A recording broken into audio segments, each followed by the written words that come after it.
Hi everyone, Michael here from Entity Electronics. Just a quick video showing you the head unit. Everything is all up and running to, obviously to my satisfaction I should say.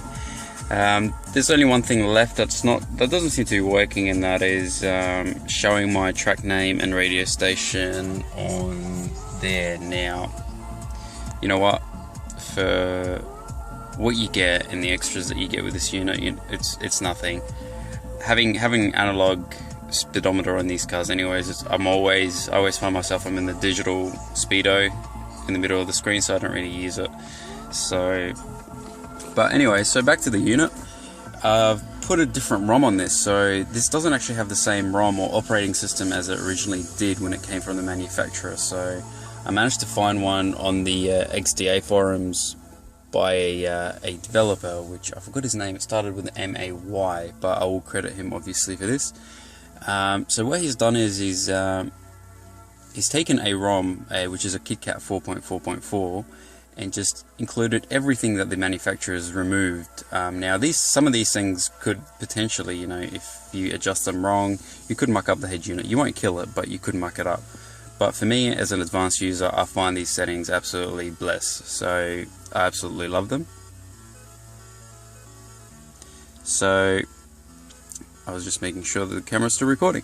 Anyways, so yeah, there's lots and lots of options. One of my most favorite options that I've found so far is the ability to be able to change tracks on other music players apart from the factory one. Now, that here is a limitation to people that want to use an aftermarket player, which I'm using right now. So I'm using Power Amp. That's pretty much the #1 player that you'd want to use. So I've got a widget for it here, but if I'm clicking out, that takes me here. I can browse by folders or library, playlists, and So anyways, the issue that used to occur before is steering wheel buttons no longer work with these programs. They only work with the default music program and default radio program that you get given with the unit, and they're very plain. You don't really get much playlists, you don't get search option for tracks, you don't get equalizers. I mean, you've got a built-in one, but there's lots of things that aren't there.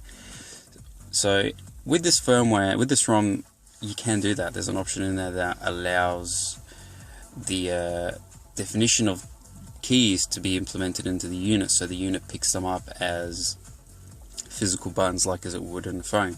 So not only the steering wheel buttons work for the Power Amp, also these buttons here on the unit. So I'll change the track right now, so you can see I'm not touching the unit. So everything seems to be working fine. So, and that's that ROM there. That's the only one that allows you to do it.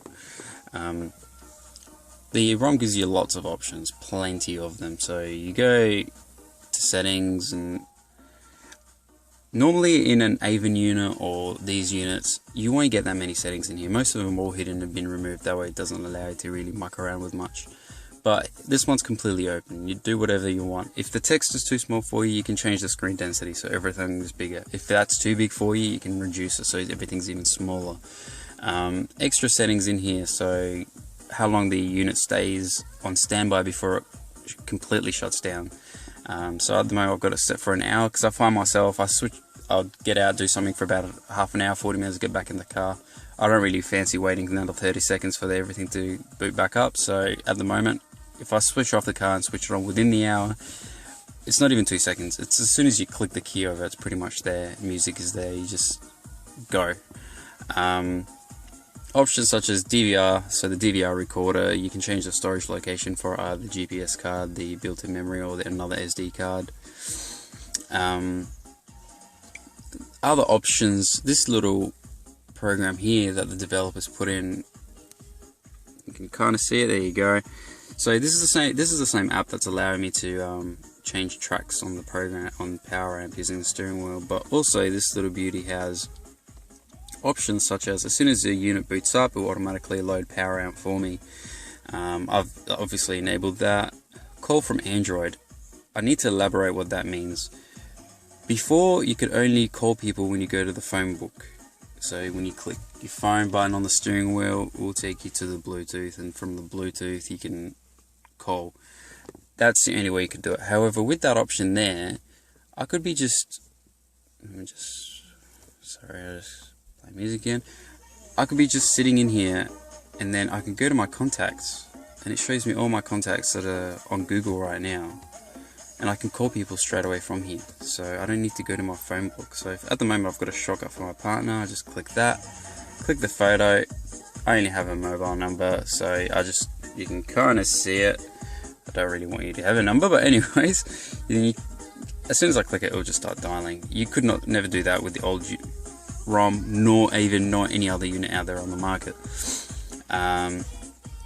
So back to that little program. So that was a call from my Android. The next one up is save volume on start. So you can make it so whenever you switch off the car and switch it on again, say if you left it on really loud and you switched off the car and maybe forgot about it, when you switch it back on again, it'll automatically drop the volume to whatever you preset it to.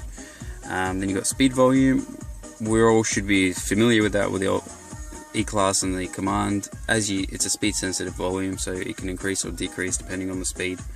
I've just switched that off because I'd like to be in control of everything with the car. So yeah, there's plenty more options. I really don't want to spend time and just go through all of them, but so far these are all the most important ones. Talk still works, radio, blah blah blah. Software, I mean, this here is I'm using a different launcher, like a different background, which allows me, to customize a bit more. I've got my weather up there for the forecast for the days, a little widget. There is a factory launcher that comes with this ROM. However, I wasn't too fond of it, so obviously I just downloaded Nova Launcher and made my own. So yeah, that was just a quick rundown on the things you can do with this. And it's pretty much endless. Back then you could do a fair bit of things, but now it's just been unlocked. It's just unleashed. You can do whatever the hell you want. So anyways, I hope that video has been informative for you. If there's any more questions, just feel free, just shoot them my way, and I'll try and get back to you. As for a link for this particular ROM, if you buy this particular unit from AliExpress, the one that I linked, the ROM will work on it fine. However, if you buy an Avon unit, I cannot guarantee that it will work on it. I have a feeling it won't, because Avon actually runs a dual operating system. So what I mean by that is, if you pay attention to the videos, you see the videos of the Avon units, they've got a different interface, like a silver black, and you cycle through it. Now that is an interface either called an S100 or an S160, and then there's a button that you click which takes you to this Android. Now I have a feeling that will conflict between the two. So, and at the end of the day, it's up to you if you want to go through this route or the Avon. I mean, I've got this background going and I'm cycling through everything, and I'm not experiencing any lag at all. Everything is just fluid. I'll guarantee you won't be able to do that with the Avon unit. I'm not trying to put the unit down, but it's only a dual core. This is a quad core, so you can handle multitasking so much better. So yeah, I'll definitely recommend this if you're willing to actually go that extra step and change the ROM on it and everything. But if you're not that technical and you just want something to get you up and going, aka iPhone users, no offense, get the Avon unit, or just stick with the factory one. Anyways, any more questions, feel free to shoot them my way and I'll try my best to get back to you. Thank you.